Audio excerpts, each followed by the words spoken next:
Eh bien, bonjour à tous, chers amis. Bonjour à tous. Aujourd'hui, nouvelle émission, j'ai envie de dire maintenant hebdomadaire, où je reçois des intervenants. Et aujourd'hui, on a un intervenant de qualité. On reçoit le grand, l'immense Pierre Jovanovic. Bonsoir, C'est Pierre gentil. Jovanovic. Merci à vous, Kentra, c'est adorable. Chose promise, chose due, hein. J'avais vu nos échanges sur Twitter, voilà, sur X, pardon, maintenant ça s'appelle X, hein, voilà. D'ailleurs, vous avez remarqué que X a été violemment attaqué pendant 3 jours, hein, avec des attaques, ce qu'on appelle DDoS, pour les empêcher de fonctionner normalement, hein. Le Deep State se défend comme il peut, hein, voilà. Exactement. Exactement. Alors justement, aujourd'hui, Twitter, X plutôt, c'est devenu une référence en termes d'actualité et c'est grâce à ça qu'on arrive à se fournir de l'information. Et justement, ça va être un petit peu les sujets de l'émission. On va rebondir sur certains faits d'actualité et vous allez nous dire évidemment votre avis dessus. On va aussi parler de vos livres. Alors, j'ai gentiment reçu celui-ci, hein, l'enquête sur les anges gardiens. Alors là, c'est flouté parce que c'est l'application qui le floute, mais on ferait un petit peu de travail Ouais, ça de post-prod. c'est la version 600 pages, c'est la version présidentielle. C'est ça. C'est celle de Mitterrand et Chirac. Voilà. C'est ça, c'est l'équivalent du menu Maxi Best-of chez McDonald's. C'est vraiment les grosses frites, la Exactement. grosse boisson. Bon, C'est tout à allez, fait ça, avec les frites et tout. Et moi, des je plumes, commence. et des plumes. C'est ça, exactement. Ouais, je commence avec la première question. Donc, on va évidemment parler du conflit ukraino-russe, qui est l'élément central de l'actualité ces temps-ci. Il y a Macron récemment qui a évoqué que la patrie devrait se mobiliser d'une manière ou d'une autre. On parle aussi d'une épargne réservée au réarmement. Alors, qu'est-ce que vous pensez de la posture, disons, anti-russe du président français? Est-ce que c'est la Alors position qu'on écoutez, doit adopter? justement, ça tombe bien parce que ce lundi matin, alors là, là pour le coup, je vous invite tous et toutes à aller sur quotidien.com. C'est un article qui s'appelle de mémoire Emmanuel Macron joue à Pierre Laval, ou quelque chose dans ce genre-là. Pour les jeunes générations qui ne savent pas qui était Pierre Laval, bon, c'est quand même important de le rappeler. Il était Premier ministre de la France pendant la guerre, hein, de mémoire en 1943. Et à la Libération, il a été fusillé, littéralement, pour haute trahison, pour collaboration, et ainsi de suite. Donc, l'idée, un peu, si vous voulez, c'est de. Euh, Comment dire? Parce que Pierre Laval a collaboré joyeusement avec les nazis allemands. Et là, qu'est-ce qu'on voit? On voit Emmanuel Macron qui collabore joyeusement avec les nazis ukrainiens.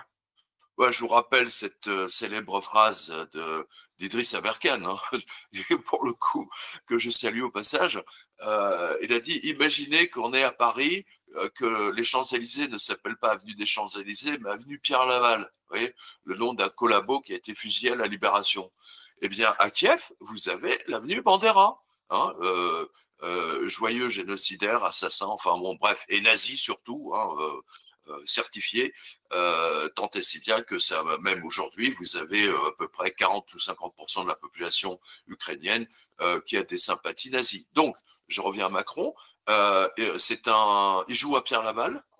Hein, c'est très très grave, hein, ce qu'on observe aujourd'hui. Je pense que les jeunes générations ne se rendent pas compte. Mark Twain disait que l'histoire, peut-être qu'elle ne se répète pas, mais elle a tendance à resservir les mêmes plats.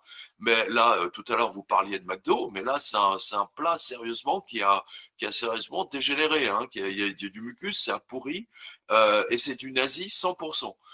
Donc, on vit une situation terrifiante, je trouve, parce que Macron veut faire oublier son humiliation internationale en ce qui concerne l'affaire Brigitte Macron.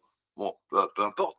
Et donc, il joue effectivement au gros bras, il joue au militaire, mais comme c'est un garçon très efféminé, au cours de ma carrière, j'en ai connu des garçons, des hommes efféminés dont les penchants sont homosexuels. Moi, j'ai rien contre les homos, c'est pas le Ouais. problème.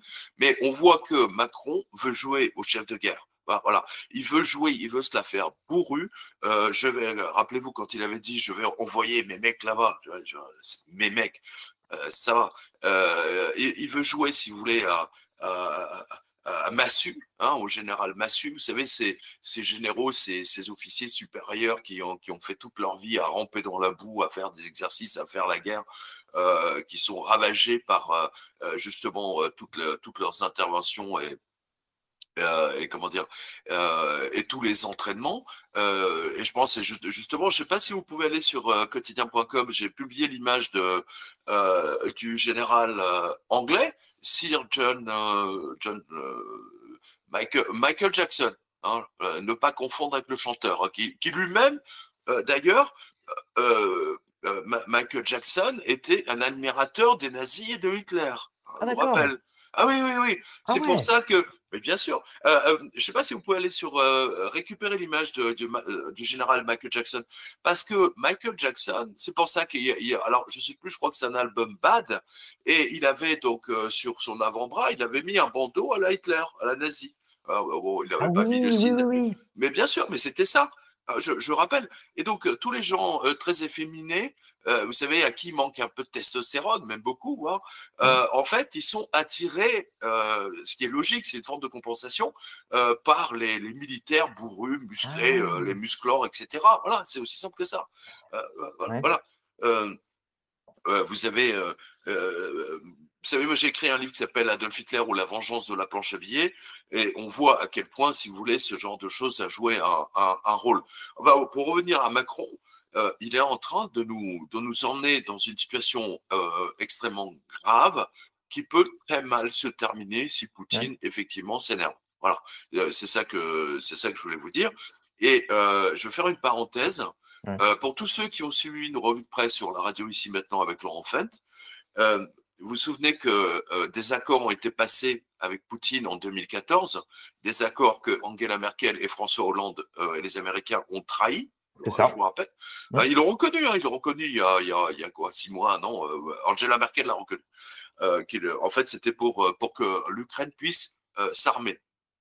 Mais ce que je veux dire par là, c'est que moi, dans ma revue de presse, et vous pouvez la retrouver dans les archives hein, sur quotidien.com ou jevanovic.com, hein, dans ces archives, c'est l'année 2014.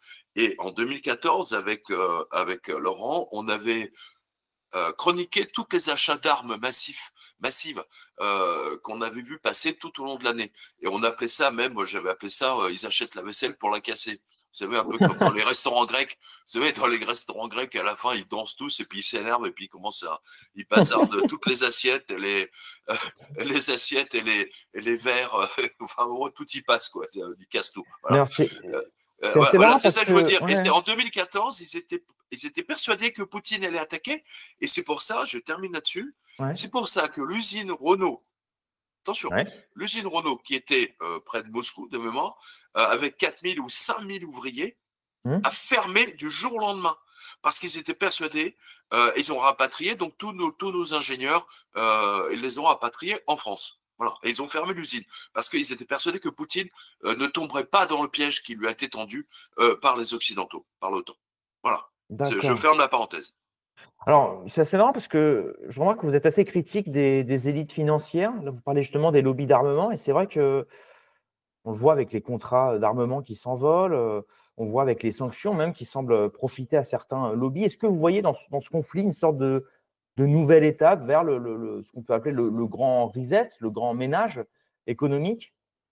Le grand ménage économique, ils ont tenté de le faire avec les confinements, hein, je vous rappelle. Oui. C'est ça qui était même intéressant. Pardon. Maintenant, c'est plus du tout une question de grand recette, si vous voulez. Maintenant, la question, si vous voulez, en fait, il y a deux pays que les Américains ne supportent pas. Trois même, trois dans Mmh. l'absolu. Les trois, il y a un dénominateur commun des trois, hein, je vous rappelle, ils ont tous du pétrole et du gaz. Ouais, voilà. L'Albanie n'a pas de pétrole et de gaz, donc ils n'en ont rien à cirer, hein, voilà. La Hongrie n'a pas de pétrole ni de gaz, donc ils s'en foutent totalement. En revanche, la Russie, la Venezuela et l'Iran sont remplis de pétrole. Et donc, ce que vous voyez aujourd'hui, c'est exactement le plan qui a été appliqué dans les années 80, à la fin des années 90, c'est-à-dire le démembrement de la fédération de la Yougoslavie. Rappelez-vous. Et c'est exactement ce qu'ils veulent faire, ce que les Américains et l'OTAN, là, pour le coup, ils sont d'accord, c'est-à-dire démembrer la Russie pour avoir des républiques unitaires, un peu ce qu'ils ont fait en Croatie, rappelez-vous. Hein, il y a eu la guerre entre la Croatie et la Serbie. Hein, n'oubliez pas. Et quel est le dénominateur commun entre les Ukrainiens et les Croates, hein, c'était des nazis. Hein. Je vous rappelle que la Croatie a eu des dirigeants nazis pendant à peu près 5 ans, dont le fameux Ante Pavelić. Hein. J'invite vos spectateurs à se pencher sur la vie absolument sinistre de ce personnage qui s'appelle Ante Pavelić. IC, ça se termine, Pavelić, hein, comme Jovanovic d'ailleurs. Voilà. Donc, c'est un dénominateur commun. Et n'oubliez pas, les Croates à l'époque, hein, en 46, l'OSS, les Américains les ont aidés, hein, avec le Vatican d'ailleurs. Hein, c'est très intéressant. Et vous observez la même chose aujourd'hui. Ils veulent absolument s'emparer de la Russie. Ils veulent, comment dire, détruire la Russie. Le problème, c'est que la Russie est autonome, elle est en autarcie totale. Ils s'en foutent totalement, les Russes s'en foutent totalement s'ils peuvent acheter du champagne français ou pas. Ils ont le champagne géorgien. Bon, c'est sûr que la qualité, c'est pas la même chose, hein, loin de là. Hein, mais ils survivront sans problème sans les produits de maquillage Chanel, Christian Dior et nos bouteilles de Tétinger, de Krog et de Moum et autres dont Pérignon. Vous voyez, donc c'est ça qu'ils veulent. Et vous observez ça. Et là-dessus, Macron joue la carte supérieure, c'est-à-dire devenir un chef de guerre, devenir le macho, hein, qu'il n'a jamais été, hein, parce que je ne sais pas si c'est vous ou je ne sais plus, j'ai vu ça, c'est un garçon, j'ai vu passer une vidéo, peut-être vous l'avez aussi dit, que Macron qui a épousé sa mère, ben, c'est exactement ça, je veux dire, c'est l'homosexuel qui vit avec sa mère, hein, c'est l'idée, hein, et c'est un vieux cliché. Non, mais c'est un vieux cliché, j'ai déjà vu ça plein de fois. Oui, enfin, vous essayez de nous dire en fait que d'un côté, Macron, il y a aussi une grosse question d'ego, j'ai l'impression aussi. Mais bien sûr, il est humilié dans le monde entier. Je veux dire, cette histoire de Jean-Michel, de travesti, d'histoire de kékette, là, enfin, ça a pris des dimensions On mais en parlera totalement tout à l'heure surréalistes. d'ailleurs. Oui, Ouais. mais je veux dire, Poussard a fait un travail remarquable. Hein. Je vous rappelle, il a retrouvé la photo comment dire, de Jean-Michel en Brigitte aviol? avant, voilà. Oui. Donc c'est intéressant. Ça, je dois avouer que la ressemblance est absolument stupéfiante. Hein. Il n'y a pas bon, peu importe, ceci ne nous regarde pas. On va dire ça comme ça. Alors justement, moi j'avais relayé sur mes réseaux sociaux et sur mon YouTube d'ailleurs, une prise de parole que vous avez faite chez Géopolitique Profonde, celle où vous disiez que la France était, d'une certaine manière cadenassée et contrôlée par les Israéliens. Donc, concrètement, comment ce contrôle il s'exerce d'après vous? Alors, ce contrôle s'exerce, en fait, moi, je l'ai vu en tant que journaliste. Là, je vous parle, je parle même pas de mes positions qui sont devenues antisionistes, hein, Ouais, depuis l'affaire Epstein, en fait. Hein, parce qu'en général, ouais. moi, ça m'avait jamais intéressé. Pour ceux qui m'accuseraient d'antisémitisme, j'avais supporté. Hein, rappelez-vous, j'étais près de Zemmour à l'époque où il était président. Je dis, je reste avec Zemmour tant que mais si jamais il embauche Marion Maréchal Le Pen, là, je me barre. Hein, voilà, et c'est exactement. Et je lui avais dit, si tu la prends avec toi, elle va te trahir et puis elle va partir avec la caisse. C'est exactement ce qui s'est passé. Voilà. Dans ma vie professionnelle, si vous voulez, j'ai vu à l'époque, lorsque le Matin de Paris, parce que moi j'ai commencé au Matin de Paris dans le groupe RDRIL, j'ai vu, je ne vais pas citer les noms, mais j'ai vu qu'à un moment donné, si vous voulez, il y avait TF1 qui commençait à préparer la privatisation, donc ils embauchaient des journalistes. Et j'ai vu justement, moi j'étais déjà au quotidien de Paris, mais toujours est-il que c'était Robert Maxwell, donc le père de Ghislaine Maxwell, qui faisait l'embauche. Hein. Ah Je vous d'accord! rappelle, avec Anne Sinclair et Dominique Strauss-Kahn. Enfin, bon, Strauss-Kahn était à l'époque. Mais vous voyez, déjà, on retrouvait Robert Maxwell, le père de Ghislaine Ouais. Maxwell. Donc, c'est pas du tout innocent. Si vous voulez, la position d'Israël est extrêmement simple. Et il dit, nous, on va mettre 200, 300 millions de budget par an, de dollars, et nous allons prendre le contrôle des médias afin que notre massacre des Palestiniens passe comme une lettre à la poste. C'est leur stratégie et ils l'appliquent toujours. Et c'est ce que vous voyez avec l'iPad, notamment aux États-Unis. C'est-à-dire qu'en fait, ils donnent des millions à des députés et des sénateurs américains qui, bien entendu, vont voter des lois en faveur d'Israël systématiquement. Hein, Ouais. voilà. Voilà, je vous invite tous, hein, à ceux qui ne sont pas connectés à notre compte, à notre compte X, à Twitter, hein, allez-y. Hein, moi, c'est Pierre Jovanovic, donc je sais pas si c'est, je sais pas si vous mettez le Ouais, on vôtre mettra en en description, dessous. bien Ouais, sûr. d'accord. Ouais, Voilà. Donc, IPAC, vous regardez sur X, IPAC Tracker, hein, le suivi des fonds IPAC, parce que les ouais. politiciens américains sont obligés de déclarer tous les fonds qu'ils reçoivent et de qui. Hein, voilà, c'est important. Ah bon. Euh, et donc, on voit que Israël, en fait, achète littéralement, il n'y a pas d'autre mot, Ouais, la totalité enfin, ceux qui veulent se laisser acheter. Et c'est la même chose en France, sauf que là, c'est pas aussi transparent qu'aux États-Unis. Voilà, c'est ouais. ça que je veux vous dire. Et en ce qui concerne la presse, moi je me souviens, alors je sais plus si j'étais au Matin de Paris ou au Quotidien de Paris à l'époque. Euh, je sais pas, je me souviens pas de l'année, mais pour le retrouver. Et je me souviens que Libération, à un moment donné, euh, euh, était en faillite, hein, Libé. Ouais. Là, on est dans les années 90, peut-être fin 80, j'en sais rien. Vous pouvez mettre la date. Et qui rachète Libération, qui est un journal d'extrême gauche, comme LFI aujourd'hui, je vous rappelle, c'est important. Ouais. Qui rachète Libération? Le baron de Rothschild, la banque Rothschild. À l'époque, si vous voulez, nous, journalistes, on était là, au service éco, on se disait, mais Rothschild, mais il est fou le mec, pourquoi il veut perdre des millions tous les mois? Je veux dire, vous rachetez pas un journal, enfin, quand vous êtes un homme d'affaires, un banquier, je veux dire, si vous mettez de l'argent dans des affaires, c'est pour que ça vous rapporte. Ouais. Or, Libération n'a plus jamais rapporté un rond. Hein, voilà. Mais en fait, non, pour eux, c'est important, c'est La contrôler le propagande. message, Ouais. contrôler le contenu. Voilà, c'est ça qui est important. Et c'est pour ça que maintenant ils sont cache-me plus, puisque le rédacteur en chef de Libé aujourd'hui, c'est un Israélien et un ancien des services israéliens. Du Mossad, ouais, Rien que exactement. ça. Ouais. Mais attends, Ketra, euh, moi je vais vous donner j'aurais que les jeunes générations comprennent. Lorsque j'étais au matin de Paris, Mm. il y avait Ruth Elkrief était là. Elle était jeune journaliste. Il y avait Christine Bravo à l'époque, il y avait jeune journaliste. Il y avait Patrice Carmouze de mémoire. Non, Patrice était au quotidien, je le rejoins après. Bref, pour vous donner une idée, il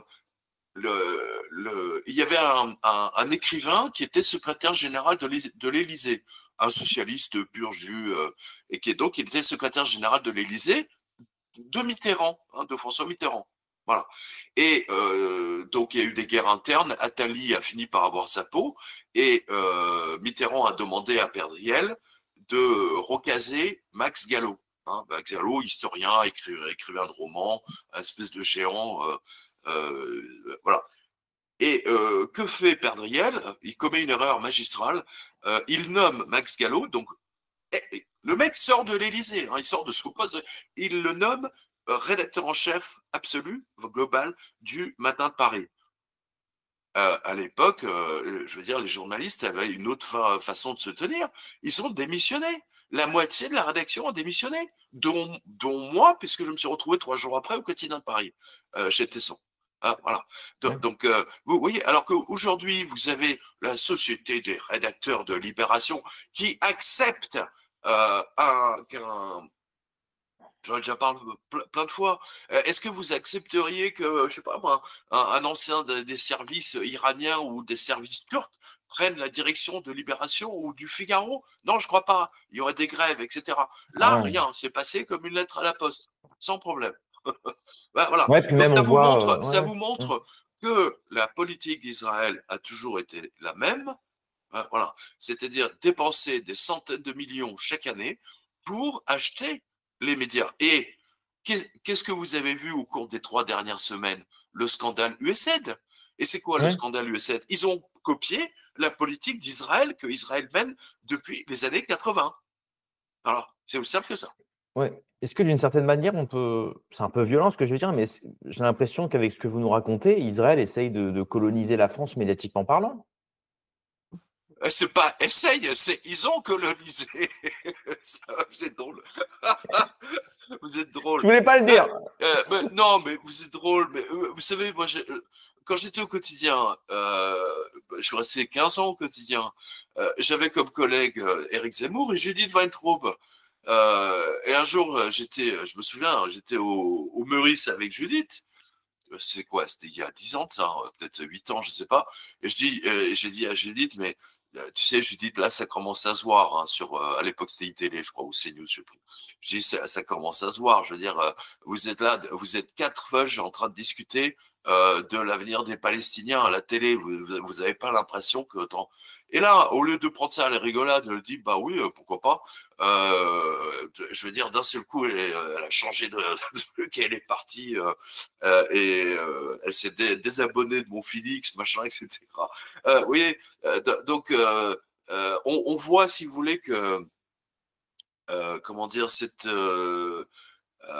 qu'il y a une colonisation. Alors je dis pas que les journalistes qui sont juifs, enfin, vous savez, moi ça m'a jamais intéressé. Je savais même pas techniquement que Zemmour, enfin, Oui, oui, c'est quand privé, de toute vous voyez ce que je façon. veux Oui, dire, oui, ça oui, m'a oui, jamais non, bien sûr. intéressé. Ouais, Ça nous a jamais intéressé, ouais. jamais. Mm. On s'en foutait de savoir si un tel était juif, l'autre musulman, etc. Mais j'avais un bon pote, notamment au quotidien, c'était Jean-Moïse Bradberg. Hein, voilà. Personne, et on mangeait ensemble, et on s'en foutait de savoir qui était. Voilà. Mais la cristallisation, si vous voulez, la politique de pourriture des médias français, mais pas que français, vous observez la même chose un peu partout, hein, notamment en Angleterre également, parce que En ça arrange tout le Angleterre. monde. Mm. Et, puis, et si vous voulez, n'oubliez pas, c'est Maréchal McLuhan, hein, pour moi, qui est on va dire, je ne vais pas dire que c'est mon maître à penser, mais pas loin, Mm. l'auteur de la fameuse Galaxie Gutenberg, hein, je sais pas, en 2 volumes, hein, si vous voulez.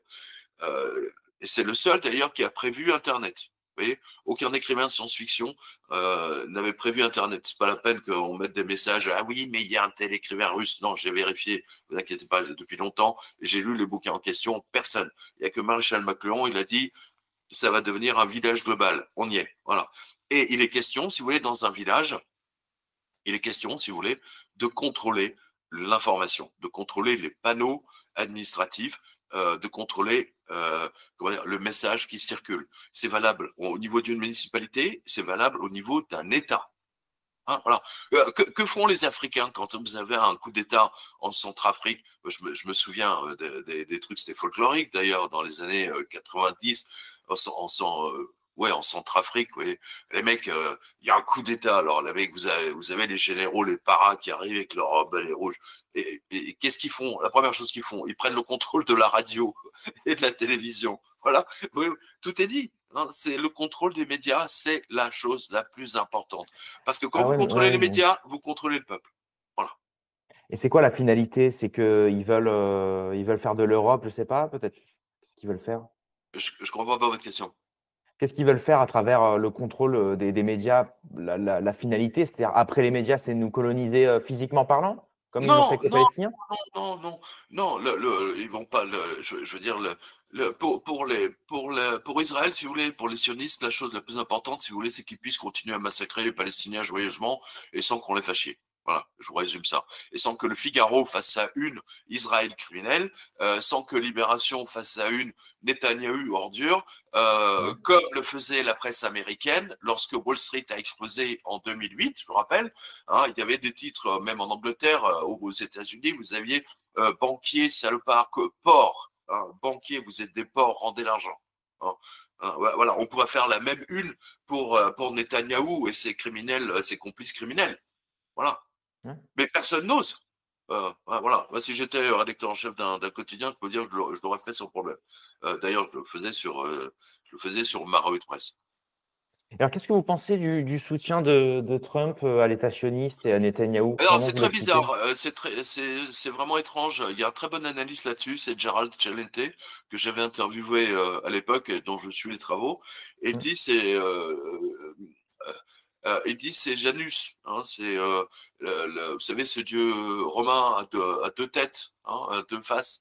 Euh, N'oubliez pas que, alors je me souviens plus du nom, je crois que c'est marié quelque chose. Le plus gros donateur de Trump pour sa campagne électorale, c'est une juive héritière C'est ça. euh, euh, Ouais, ouais. ouais, ouais, de plus du Michelle milliard Donaldson, de je crois. son mari, voilà, Ouais. voilà. Et c'est ça. donc, manifestement, il doit renvoyer l'ascenseur. Hein, voilà.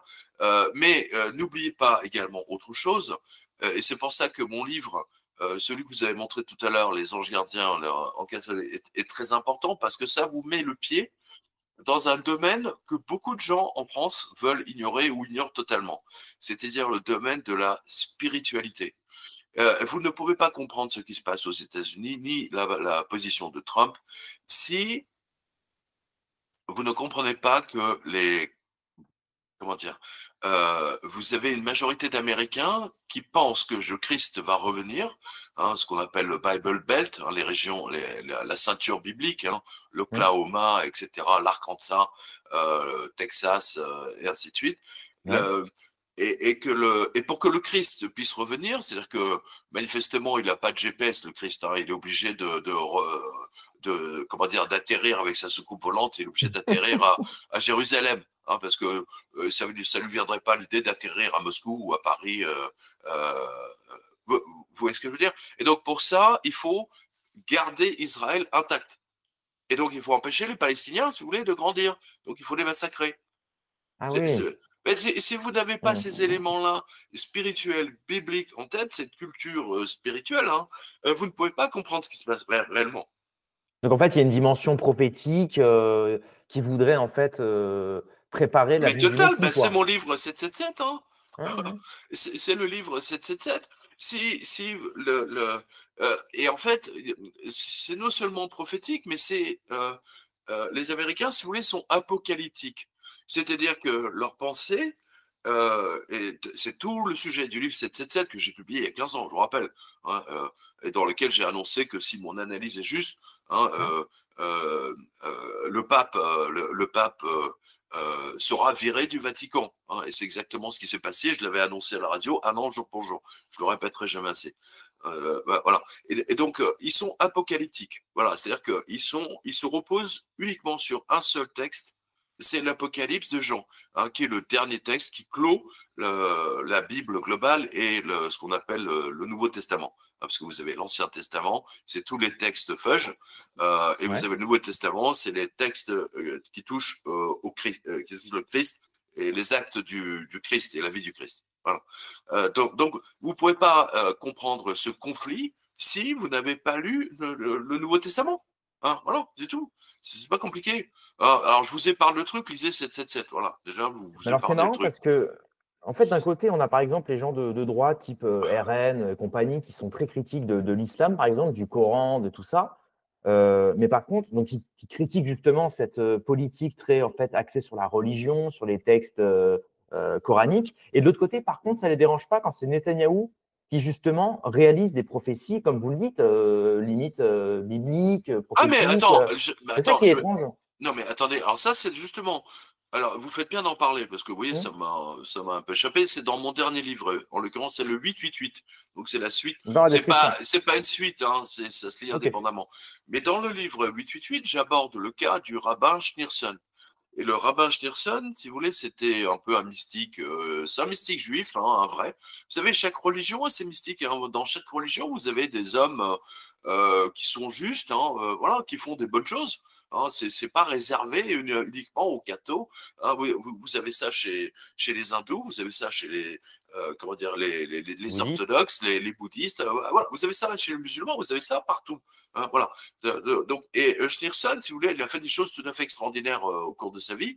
Et donc, lui, si vous voulez, il a rencontré Netanyahou quand Netanyahou était jeune diplomate à New York dans les années 80. D'ailleurs, vous avez même une vidéo, peut-être que vous pourrez passer un extrait, parce que vous avez Netanyahou qui discute avec Schneerson. Et Schneerson lui a annoncé, hein, je répète, là vous avez tous les Mmh. détails dans le livre 888. Hein, il lui a annoncé que lorsqu'il aura fini de nettoyer la Palestine, Ouais. d'accord, le Messie, juif donc, allait revenir. Et donc c'est pour ça que Netanyahou s'est lancé, si vous voulez, dans la destruction. C'est pour ça qu'ils ont laissé faire, parce qu'ils étaient parfaitement au courant de ce qui allait se passer. C'est pour ça qu'ils ont laissé, ils ont décidé de sacrifier, je ne sais pas eu combien de morts le 7 octobre, mais c'est Netanyahou qui a laissé faire, ne l'oubliez jamais. D'ailleurs, vous avez même le chef de la sécurité militaire qui avait dit, mais on avait prévenu le cabinet Netanyahou des mois et des mois avant. Ils ont laissé Ouais. faire, ils ont laissé le massacre exprès pour, je vous résume tout ça, pour que le Messie revienne, le Messie juif. Voilà. Là, dans le livre Itutu, vous avez même le passage quand le rabbin Schneerson est mort. En fait, tous les Fudge étaient persuadés que c'est Schneerson qui était le Messie, hein, qu'il était déjà là. Et en fait, à sa mort, ils ont été dégoûtés. Et puis ensuite, d'un seul coup, le moral est remonté. Ils disaient, oh, au bout de 3 jours, ça sera sa résurrection. Il va soulever le cercueil, il va sortir de son cercueil. Non, mais authentique, hein. Pour vous donner une idée, à sa mort, El Al, la compagnie aérienne israélienne, a rempli de mémoire 400 de Fudge qui sont allés à New York pour assister à l'enterrement. Et, je referme le tiroir, bien après, donc 3 mois après la sortie de mon livre 888, alors Ouais. là, c'est tous les lecteurs qui m'ont averti, me disent, monsieur Jovanovic, vous avez raison, incroyable, Trump est allé sur la tombe de Schneerson. Voilà. Donc, Ouais. vous ne pouvez pas comprendre ce qui se passe si vous ne posez pas, comment dire, une enveloppe globale, ouatée, mais spirituelle. Voilà. Et dans tout ça, vous avez, bah oui, vous avez les anges, etc. Alors, je sais que les laïcars, etc., oui, mais tout ça n'existe pas. Oui, t'as raison. N'empêche que le conflit aujourd'hui, bah, ça vient de là. Hein, voilà. Ouais. Et alors, à Tout votre avis, simplement. les anges gardiens, ils sont du côté des Palestiniens ou des Israéliens actuellement là? Bah, les anges gardiens, si vous voulez, sont des côtés de tout le monde. Chaque personne a un ange gardien. Encore faut-il qu'il parle. Mais vous savez, dans ce genre de choses, vous avez, là, vous êtes sur le niveau spirituel. Vous avez des gens, c'est le docteur Elisabeth Kubler-Ross dont vous avez l'interview d'ailleurs dans le livre.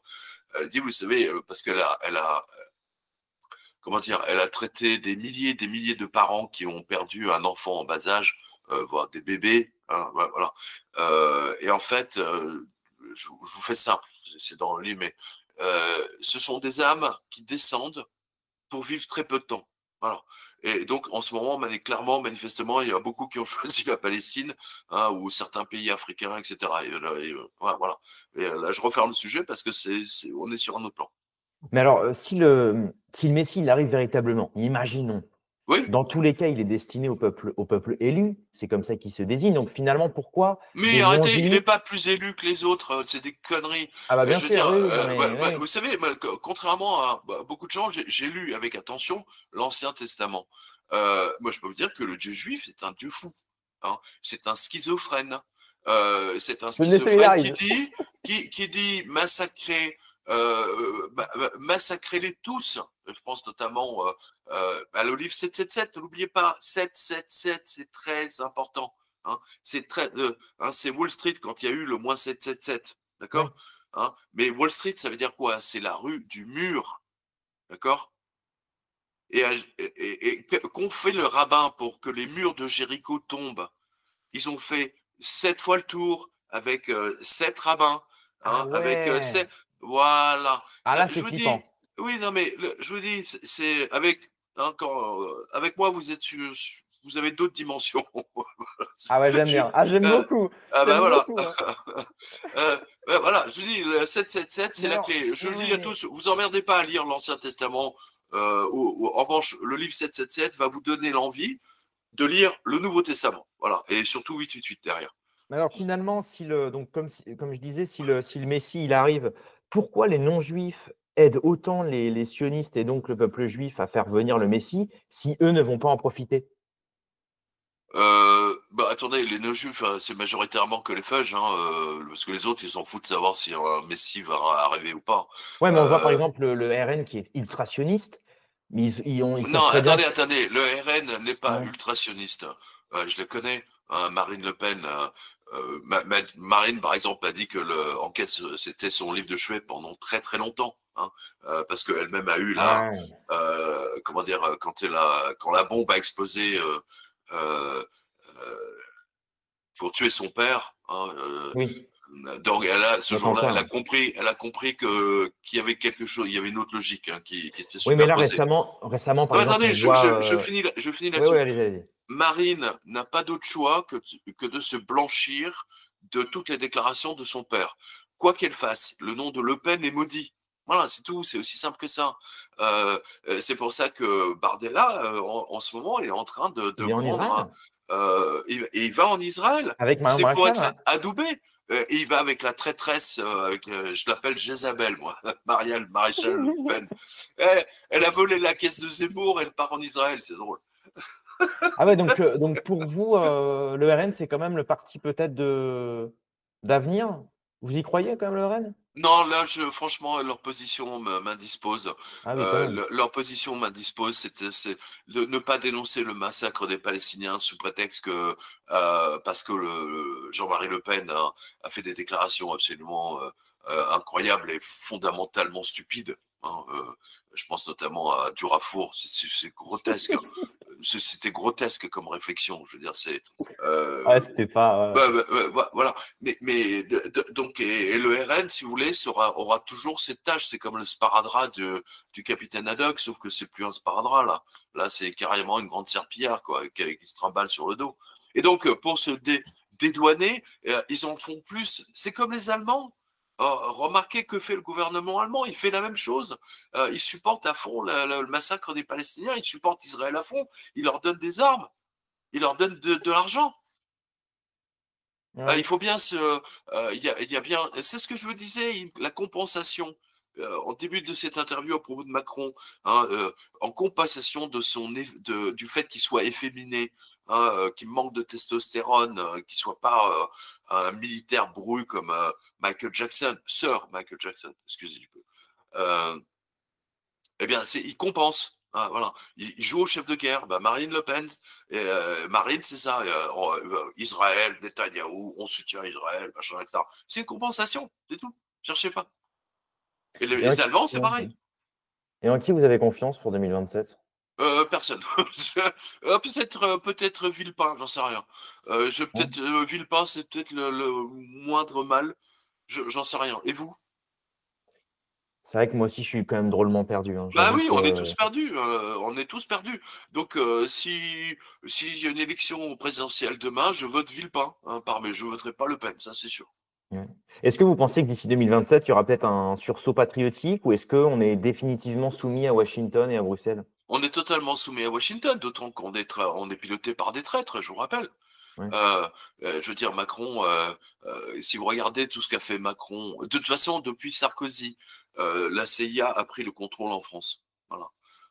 Et là-dessus, vous avez une couche, comment dire, israélienne.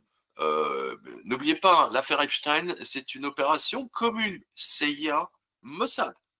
Donc, ils ont l'habitude de travailler ensemble sur ce genre de choses. Pourquoi la ministre de la Justice, elle nous avait promis dans des grandes interviews, oui, je vais vous donner toutes les pages, la liste des clients. Rien du tout, nada. Hein, Ouais. ils sont très très forts. Hein, il faut jamais sous-estimer. Hein, voilà. Et du côté de Elon Musk, vous croyez aussi peut-être un sursaut américain là, avec toute Bah, cette Elon nouvelle Musk, hégémonie? écoutez, Elon Musk, c'est surtout un homme d'affaires, il n'est pas un politicien. Donc, vous savez, Il est aux j'ai- côtés de j'ai- Trump quand même. bah écoutez, tant mieux, tant mieux pour Trump, mais c'est ce que je vous ai dit, Trump a deux visages. C'est d'un Ouais. côté, il supporte, il fait le nettoyage des écuries de Gias, comme on l'a vu avec l'USAID. Ouais. Euh, c'est quand même assez scandaleux ce qu'a fait Obama depuis tout ce temps. Hein. Et moi, je vous rappelle que le mouvement Woke, pardon, a été initié par Obama. Hein, voilà. C'est Obama qui a piloté tout le gouvernement de Joe Biden. Hein, Ouais. tous ces trucs woke. Hein, et n'oubliez pas les accusations sur sa femme en disant que c'était un homme. C'est la même chose. On retrouve les mêmes paramètres. Ouais, ouais, voilà. Donc, tout ceci est cohérent, si vous voulez. Mais je pense que tout ceci, à un moment donné, va voler dans les airs. Il va se passer des choses parce que, vous savez, les banques, les banques ne se sont toujours pas remises de ce qui s'est passé en 2008 et donc elles continuent à voler les clients, tant et si bien, si vous voulez, que les gens ne peuvent plus retirer leur argent de leur épargne. Voilà. Ouais, ouais, ouais. Alors justement, les banquiers, est-ce que vous pensez ils sont en accord avec les sionistes ou pas? Est-ce que vous Euh, pensez qu'ils marchent main dans la main ou que les sionistes vont leur mettre à l'envers? euh, alors, de mon expérience, si vous voulez, en ce qui concerne Wall Street, Ouais. moi, je vous rappelle quand même que les protestants, entre guillemets, ont coupé la tête à la banque juive qui s'appelait Lehman Brothers. Hein.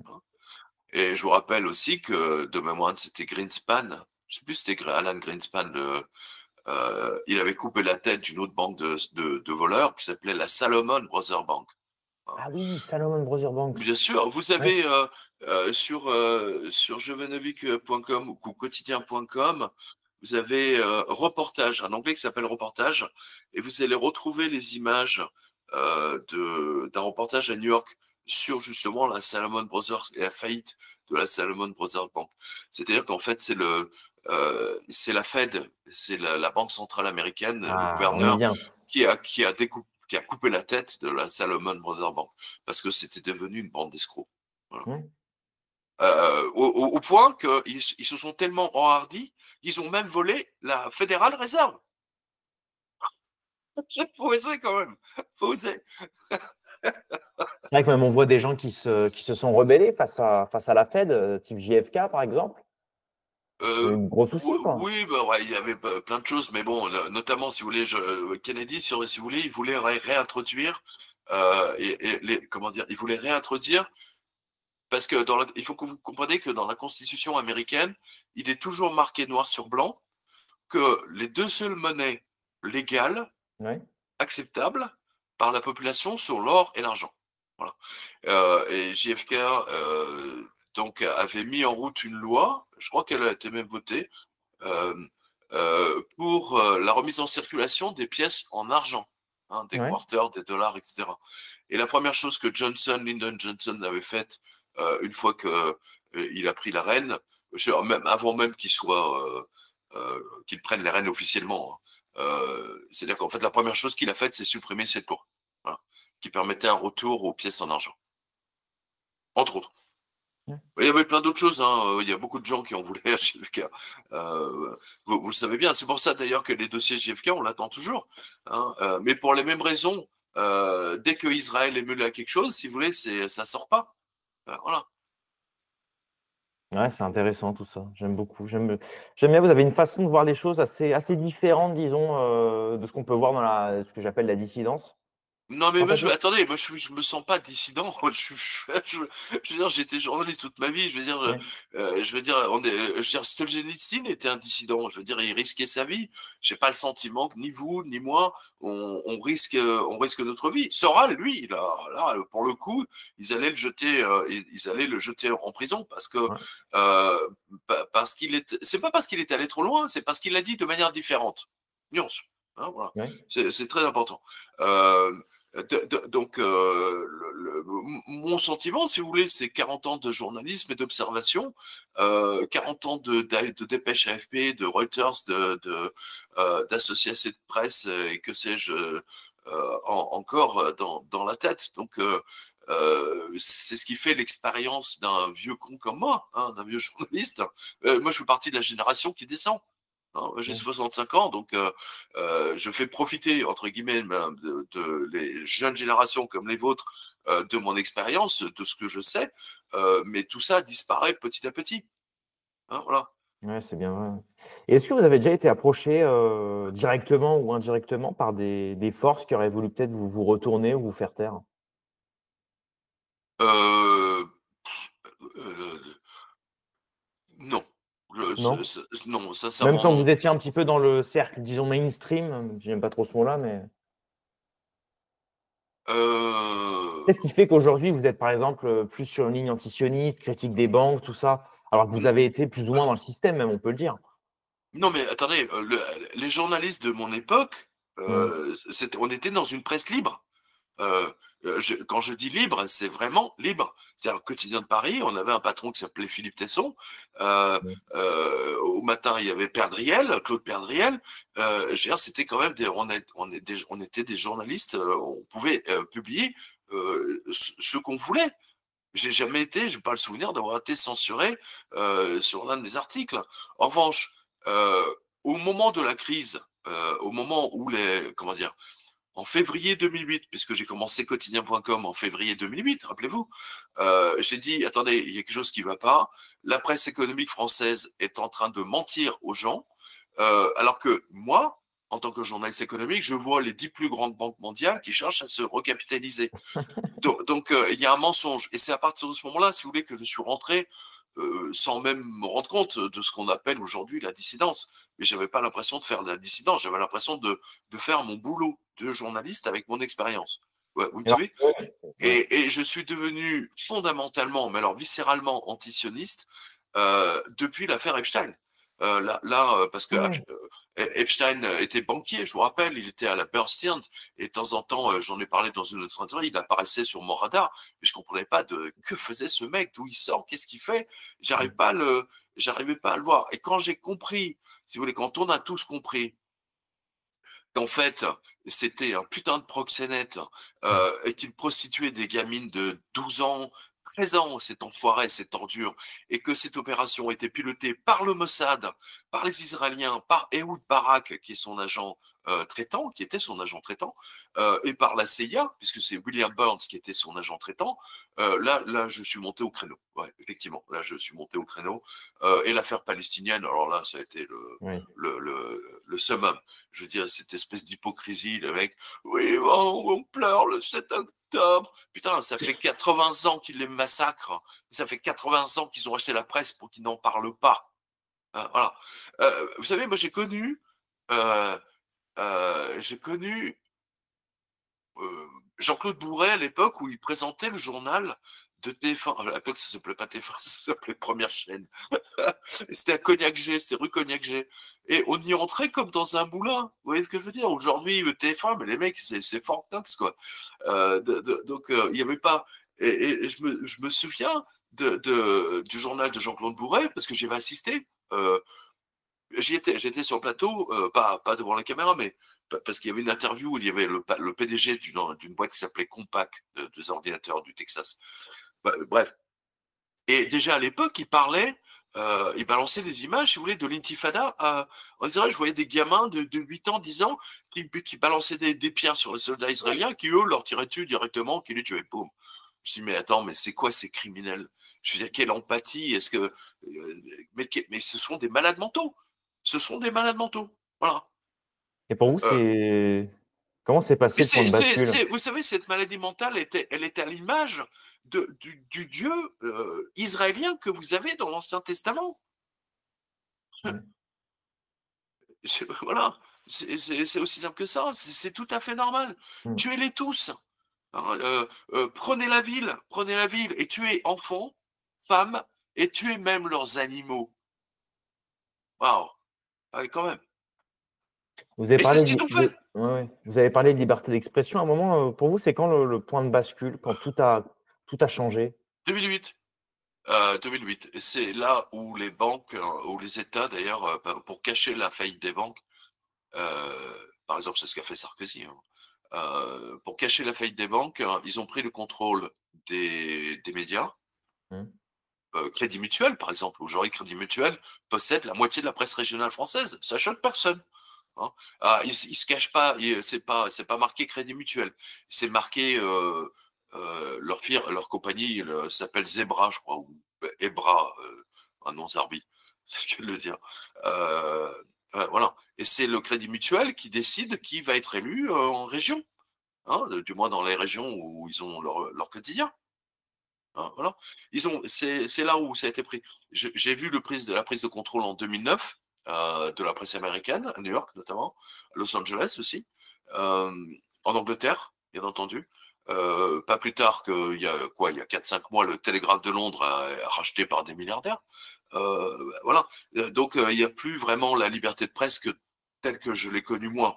Donc ce que vos spectateurs lisent de ma revue de presse le lundi, en général, c'est la presse telle que vous l'avez connue, vos parents l'ont connue dans les années 90, même 2000. Voilà, la bascule, c'était en 2008, véritablement. Ouais. Et une nouvelle bascule, si vous voulez, la preuve, c'est qu'ils ont commencé. Moi, j'ai été le premier censuré, hein. C'était pas Soral, hein, le premier à être censuré. Hmm. Par exemple, moi, j'avais une fiche Wikipédia, parce que j'ai quand même publié des bouquins. Je suis traduit dans d'autres langues. Et ma fiche Wikipédia était là depuis 10 ans, et d'un seul coup, elle a disparu. C'est parce que je dénonçais les banques et la tricherie des banques et l'escroquerie monumentale menée par les gouvernements, et comment ils volaient l'argent du Ouais. peuple français pour sauver les banques. Hein, voilà. Moi, je vous rappelle, 2009-2008, les caisses d'épargne et banques populaires étaient en faillite. Elles étaient en faillite à un niveau tel qu'en fait, elles n'auraient même pas pu ouvrir leurs portes si Sarkozy n'avait pas sorti le chéquier des impôts des Français pour le mettre à la caisse d'épargne et à la Banque populaire. Et donc, en toute discrétion, en 2009, ça a été fait en février, mars, avril de mémoire, 2009 donc, et c'est là où il a fusionné les deux banques, et ça s'appelle maintenant, c'est le groupe BPCE. Voilà. Mais ça, les gens ne le savent pas. Ouais, c'est intéressant ça. Ouais. Oui, c'est très intéressant, mais je vous dis, c'est quand vous suivez l'argent, C'est ça, ouais. vous êtes vraiment là où il faut être. Hein, C'est voilà. ça. Et Voilà. plus on creuse, plus on trouve, ouais. Alors moi, j'aurais voulu qu'on aborde aussi le sujet de Brigitte Macron que vous avez évoqué récemment là. Et vous Donc, pensez quoi du Bitcoin? j'ai toujours dit, le Bitcoin, c'est Las Vegas. Voilà. C'est Las Vegas, c'est la roulette. Moi, j'adore la roulette. Donc, je joue. Mais Ouais. tout ce qui est crypto, c'est des trucs de geek. C'est-à-dire que, vous savez, il y a 10 ans, par exemple, moi, je discutais avec Max, hein, avec Max Kaiser, hein, le pape pas de la fake news, mais c'est le pape des bitcoins, je vous rappelle. Ok. Ouais. Donc, et Max me disait, tu verras, dans 3 ans, tu pourras acheter une voiture, tu pourras acheter une chaîne IFI, enfin, tout ce que tu veux dans les boutiques. Je veux dire, 15 ans après, 20 ans après, quasiment, enfin, 17 ans, pardon, on y est toujours. Hein. N'oubliez pas, en revanche, le Bitcoin a été lancé quand la banque Northern Rock a explosé, et c'était en 2008. Hein. Et ce qu'il y a dans la blockchain, la première, du Bitcoin, c'est Ouais. le titre, je crois que c'est Guardian, de Guardian, c'est le titre, la une du journal de Guardian, euh, euh, la banque Northern Rock sauvée par l'État, je sais pas quoi. Hein, voilà, pour ceux que ça intéresse. Vous voyez, donc, hein, les banques qui explosent, hein, c'est ma spécialité. Hein, et ça a donné le Bitcoin. Mais aujourd'hui, vous pouvez rien acheter avec le Bitcoin, je suis désolé. Vous pouvez même pas vous payer une place de parking. Ah, c'est con. Hein, Oui, la voilà. France n'est pas trop adaptée pour ça, mais il y a des pays quand même Les qui ça va, États-Unis ça se non plus développe. ne sont pas. Il n'y a personne qui est adapté pour ça pour le moment. Et ça fait 15 ans qu'on nous le promet. C'est devenu une réserve. C'est devenu plein. Je veux dire, c'est du yo-yo. Je vous dis, c'est la roulette. C'est la roulette de Las Vegas. C'est tout. Vous partez du principe, tiens, je mets 10 000. Et dès que vous les mettez sur la table, dans vos têtes, je les ai perdus. Et vous regardez 10 ans après, bon, bah super, génial. Mais il faut faire la même chose en bourse. Hein, c'est pareil. Si Et vous pour aimez vous, la seule Apple, solution, c'est l'or. L'argent, c'est ah le. bah oui, parce que là, bah, vous n'avez pas besoin, là au moins l'or, ça c'est sûr, les pièces d'argent, c'est sûr, etc. Vous, savez, Ouais. vous ne modifiez pas la psyché de 3000 ans d'histoire. Et qu'est-ce que vous conseillez aux jeunes, ou même aux moins jeunes, hein, peut-être, dans l'avenir de moins croire en la politique, de plus s'axer de se retirer peut-être des banques petit à petit, de. Non, vous ne pouvez pas vous retirer des banques. Personne ne peut se retirer des banques aujourd'hui. Ouais. C'est une loi qui a été passée en toute discrétion. Je ne sais même pas si c'est une loi d'ailleurs. 1976 de mémoire. Mais oui, c'est ça, 76. Ouais,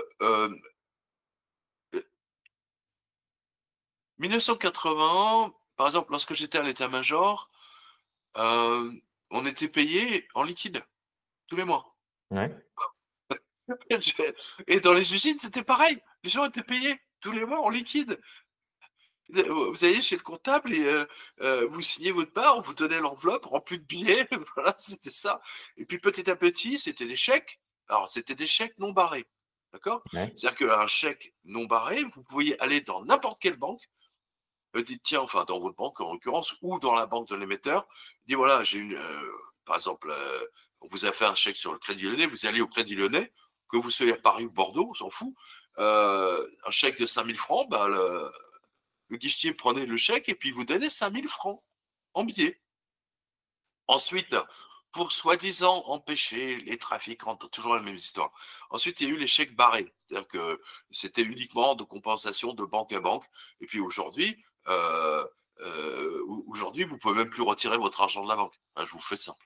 Voilà. Donc, je vous conseille tous aux jeunes qui travaillent, achetez tout le temps des pièces d'or et des pièces d'argent. Voilà, tout le temps. Et en ce qui concerne les pièces d'argent, les 50 francs Hercule en argent, hein, et vous allez chez Joubert ou chez CC Opéra, tout ce qu'ils mettent en vente, vous l'achetez. Voilà.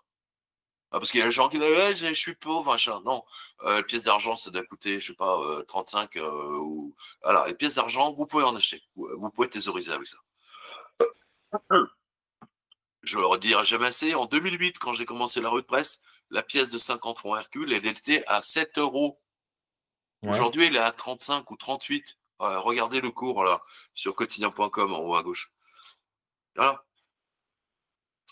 L'or et l'argent transportent votre épargne dans le temps. En revanche, les gouvernements, via l'inflation, vous volent votre épargne dans le temps. La preuve, votre livret A, plan d'épargne et toutes ces conneries, combien ils vous payent? 2,5% de mémoire ou 2,4%? Alors que l'inflation, quand vous faites vos courses, c'est au moins 15% par an. Voilà, c'est tout, tout est dit. On est en taux négatif.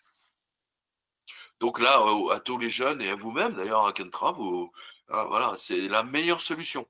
Hein, voilà. Et le banquier ne pourra pas vous empêcher de récupérer vos pièces d'or et vos pièces d'argent, déjà. Oui, c'est toujours une solution. Et comment vous voyez l'avenir économique d'ici 10, 15, 20 ans?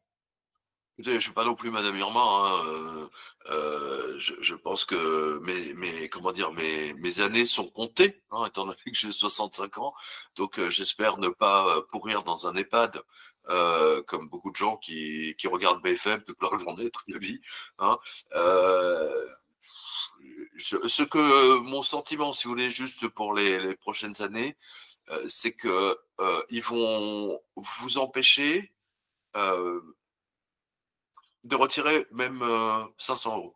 C'est-à-dire que vous ne pourrez plus retirer d'argent au guichet. D'ailleurs, pour Mhm. beaucoup de banques, c'est déjà fait. Et les seuls endroits où vous pouvez retirer de l'argent, ce sont les distributeurs. Et en France, ils sont en train d'enlever les distributeurs. Voilà.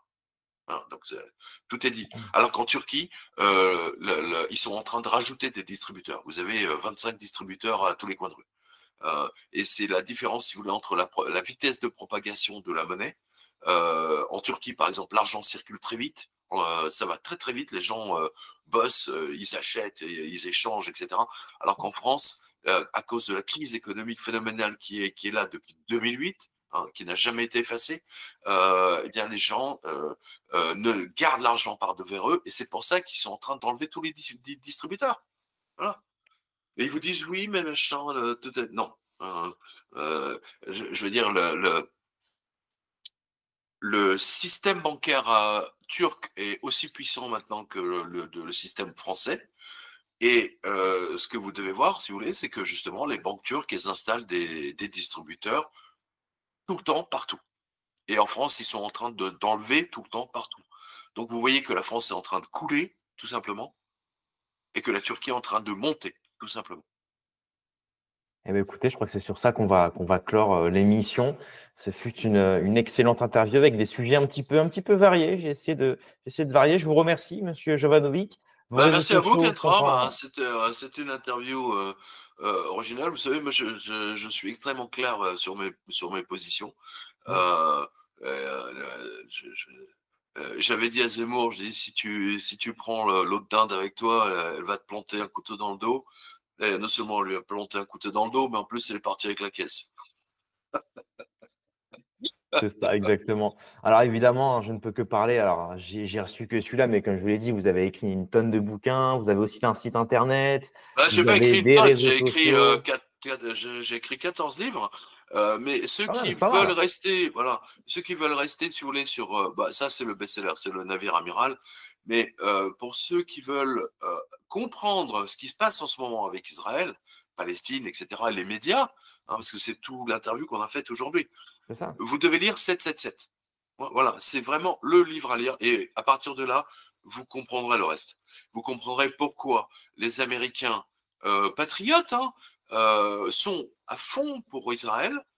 Et en fait, globalement, ils s'en tapent d'Israël. Ce qu'ils veulent, c'est que le Christ, parce qu'ils le prennent pour un demeuré, parce que le Christ n'a pas de GPS, donc la seule adresse qu'il va retrouver, c'est Jérusalem. C'est là où il va revenir. Donc, vous voyez, vous êtes en présence de deux mondes qui attendent le retour de leur Messie.